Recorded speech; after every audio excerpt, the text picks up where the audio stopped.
Welcome back to the CreepyPasta Files. Today we cover another famous creepypasta, as suggested by Mr. Scary Pasta, the Rake.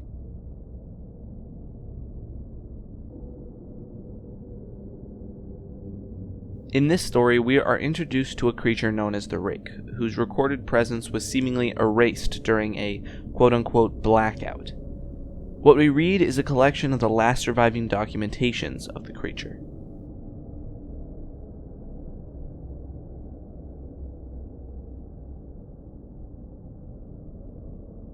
He says last weekend his friend's family found one of their hunting cams destroyed, but the SIM card was still there, and so was this crazy image. The story starts off explaining the erasure. Apparently, in 2003, the creature known as the Rake had a brief stint on local news stations. However, as the story puts it, after an apparent blackout was enacted, all online resources referencing the creature was gone. The writer then goes on to say that they got into contact with a group of people who have collected as many remaining documents that reference the creature as they can.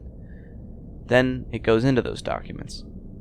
The first document is a suicide note from the 1960s. The note states that the reason they're taking their life has nothing to do with anyone in their life. No one should feel guilty. It was the Rake. It vaguely describes that the writer of the note awoke one night and saw him, and that he heard its voice. Finally, he says that he's too afraid of what he'll wake up to next to ever wake up again. In the same place the suicide note was found, another letter was found. It simply said, "Dearest Lenny, I have prayed for you. He has spoken your name." Next is a note translated from Spanish, from 1880. Another vague and ambiguous letter. The letter describes the writer having experienced the greatest terror. "I see his eyes when I close mine. They are hollow, black. They saw me and pierced me. His wet hand, I will not sleep. His voice, unintelligible text." Next, a mariner's log from 1691. The mariner says that he felt the Rake's presence at the end of the bed when he awoke. Then he says that the ship will return to England, and that, at the request of the Rake, they will not return to where they were going. Finally, we have a story from someone referred to as a witness. The story comes from 2003. After a trip to Niagara Falls, the witness and their family returned home and went straight to bed. She was awoken suddenly that night, thinking her husband had gotten up from bed. But when she looked, he was still there. Suddenly, her husband gasped and huddled up as far away from the edge of the bed as he could. When she looked to where he was staring, she saw a figure that looked almost like a mix between a man and a hairless dog. While her husband seemed disturbed, she was almost concerned for its well-being. Suddenly, it lunged at her husband, touched his knee, stared at him for a few seconds, then ran in a flurry toward their daughter's bedroom. They raced after it, but by the time they got up, it was already at the end of the hall, covered in blood, crouched over their daughter's body. When it saw them, it ran out of the house. Her daughter wasn't dead, but badly wounded. Her last words were, "He is the Rake." While rushing their daughter to the hospital, the husband drove off the road into a lake. They didn't survive. After those events, the story got out and gathered media attention, but after the blackout, the story was never published or talked about again. The mother and her surviving child went on a search for other people with their experiences, and they found that other people had. It's revealed that the other documents were found by her and her ragtag team of other people with similar experiences. During their discoveries, Mother realized that many times the Rake would visit people multiple times, so she set up something to record her while she slept. Every day she would listen back to the audio, waiting for something. One day, while listening, she heard what she knew to be the Rake's voice.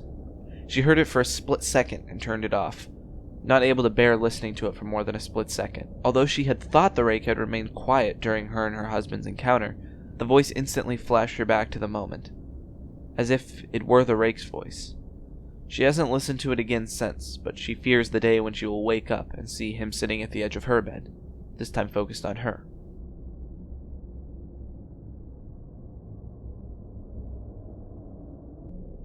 Wow, that was a longer one compared to some of our more recent stories.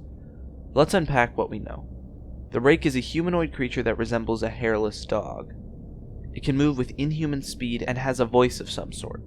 Apparently, it can seem harmless when it wants to, but if it's focused on someone specific, the encounter is so terrifying and scarring that almost everyone ends up taking their own life, and if not, will listen to whatever the Rake says. It usually appears to people when they wake up in the middle of the night, appearing at the end of their bed. Okay, so let's look at some of the questions we are left with. Why does it do what it does? How is it so scary to only specific people that it wants to be? And why/how did it get erased from most sources? Let's answer the first one. Why does it do what it does? At first, it seems like it targets people randomly. But there is one area where it doesn't seem like this is true. The mariner describes the rake telling them to leave a very specific place. We may not know the exact reason, but it seems like the rake is either trying to protect its own identity or location, or it's selecting people because they're getting too close to something. That's why, after focusing on the witness's husband, it moved to her. Maybe during the trip, the family got too close whatever it was protecting, or at least the father and daughter did. But now that the mother has encountered it, the rake is going after her next, or at least keeping an eye on her. Alright, next question. How can it seem so terrifying to some people, but like a helpless animal to others? In the beginning, the father seems terrified, but the mother is more concerned about it. Well, think about what everyone keeps bringing up. Its voice. She didn't hear it speak, or at least she didn't remember hearing it speak. But remember when the rake stared silently at the husband? What if it wasn't silent? It was talking. That's why, when the mother heard its voice on the recording, she recognized it. The rake only lets you hear what it wants you to, and something about its voice is so terrifying, it can scar someone so badly, it makes them take their own life. Maybe it's something it says. Maybe it's something supernatural. Alright, last question. How did all of its sources disappear? Well, exactly how, I'm not sure, but I think I know why. Now, this wasn't the government, it wasn't some secret organization. The rake itself did this. Remember how I said it was protecting something, possibly its own identity? Well, imagine you were trying to make sure no one knows that you exist, and then suddenly a bunch of news stories start showing up about you. You'd want them removed too, right? How powerful the rake is, I don't know, but apparently it has the power to wipe itself off the map, digitally at least.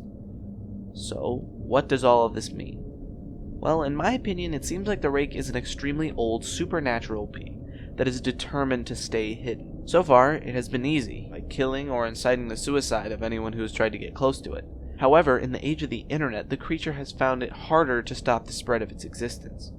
So, even after the story was erased, it was too ingrained in too many people already, and the rake can't seem to keep up with the amount of people who know about it. No matter how little the rake wants to be known, however much it wants to stay hidden, there will always be someone who knows about it. So, the rake will continue showing up at the edge of people's beds as long as it is known. Hey, now that you know about it, you might want to be a little careful if you wake up in the middle of the night tonight. Maybe plug your ears.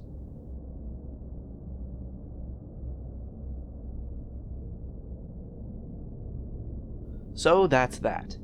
I really enjoyed this story. I had never read the original Rake story, and it has quickly become one of my favorites. Tell me your thoughts on this theory, what story you think I should cover next, or just what's on your mind in the comments. The best comment will be pinned. Oh, and here's the case file.